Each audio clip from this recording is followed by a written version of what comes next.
children. That's all I got for you guys tonight. That's everything.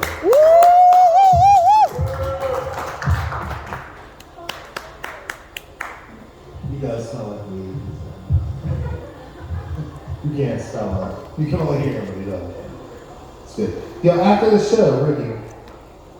Yeah. Guys, we have one more comic. It's the first time she's ever came on at our show. Please put your hands together. We got one more. You guys in? Pay your tabs. Tip your bartenders amazingly. You have no idea how hard they work for you. They really work your hardest. Yeah! See? No, everybody needs to yell. Fuck just the bartender. Yeah! There we go. Give them all your monies. Tip the seat, pay your tabs, tip it out. We're going to bring up for the first time ever is Emily. Emily's coming up to the stage. First time for the Twisted Track. Please give her the warmest applause so she knows to go out every Wednesday at Twisted Track. Give it up for Emily.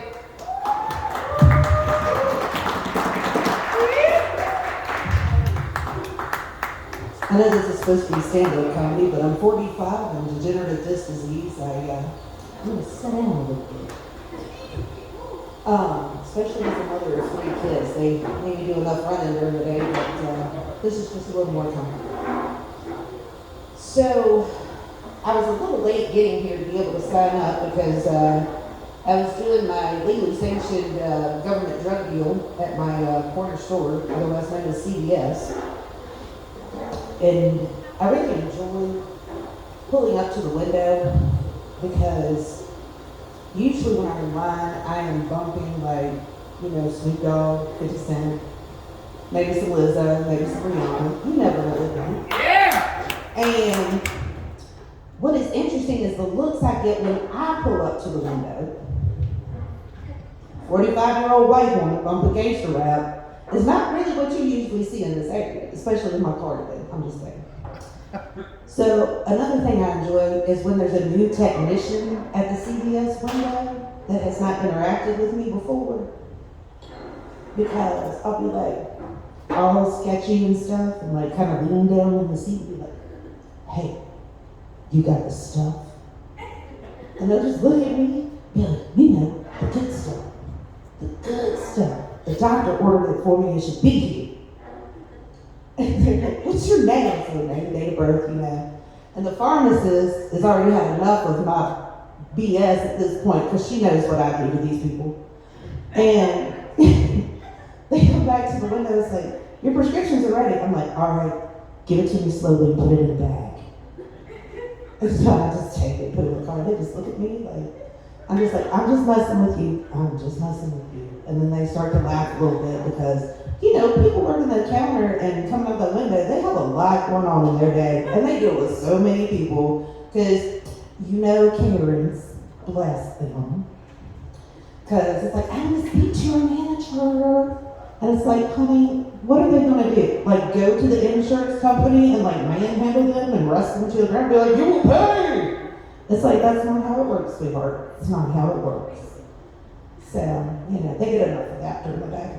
But, I just have a good time, messing with people in that manner when I go around and do different activities. So, another thing I drive through is sometimes I'll mess with them by doing, a different voice and then pull up to the window.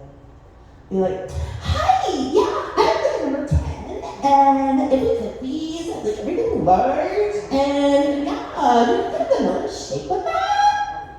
And then I pull up to the window, and they're like, what? Because it doesn't match up, obviously. So that's very entertaining to me. Probably messes with them, they need therapy, I have referrals, it's fun. But as we talk about therapy, I think the interesting thing is, I've been doing that for about 29 years now. Getting in touch with myself and self-love, self-care. And I don't like that bitch. We got problems. We be arguing all the time. She all right. I can, chill with her every now and then, but sometimes she gets on my damn nerves. And I would like to just say, ma'am, could you leave? Could you leave? Because I've had enough of your bullshit this week. Could you just leave?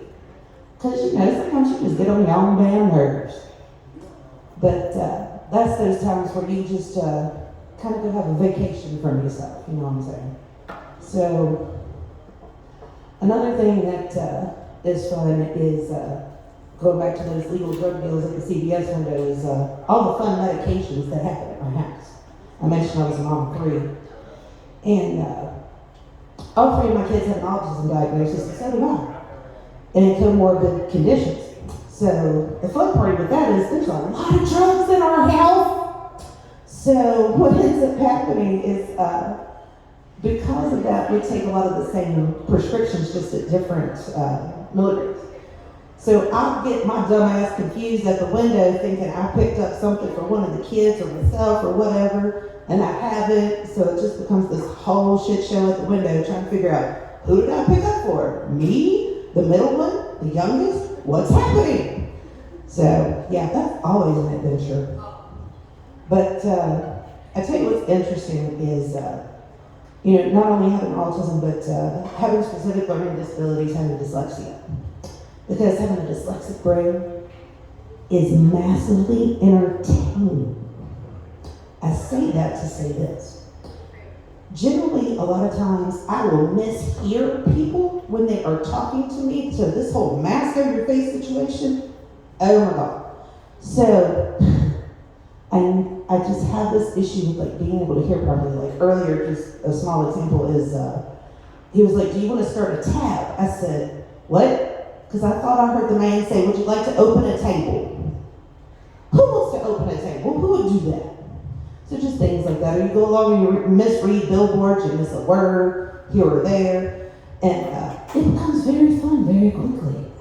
Sometimes it just takes a turn that you didn't expect. So, but,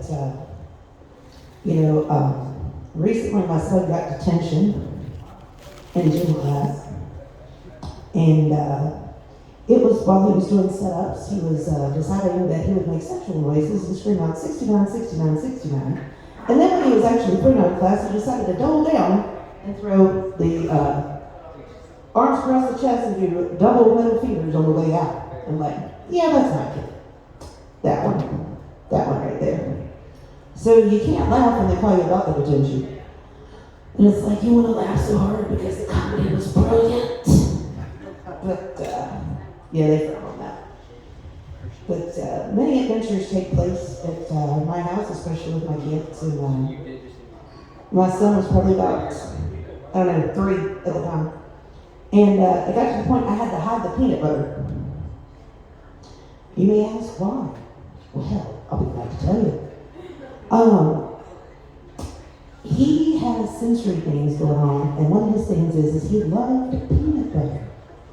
The taste, the smell, the feel.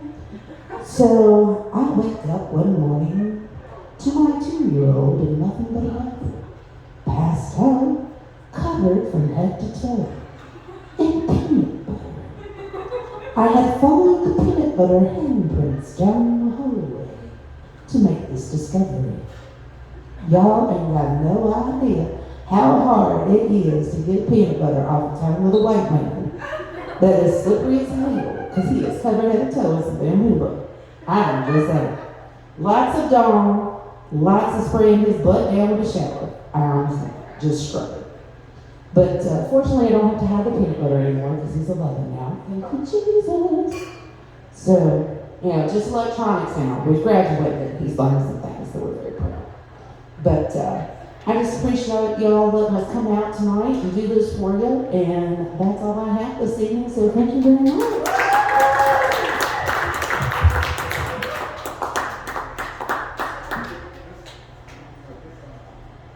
Guys, thank you so much for coming out. Please keep it going. For all of your comments tonight, they worked hard. Come back. We're going to do some paid shows.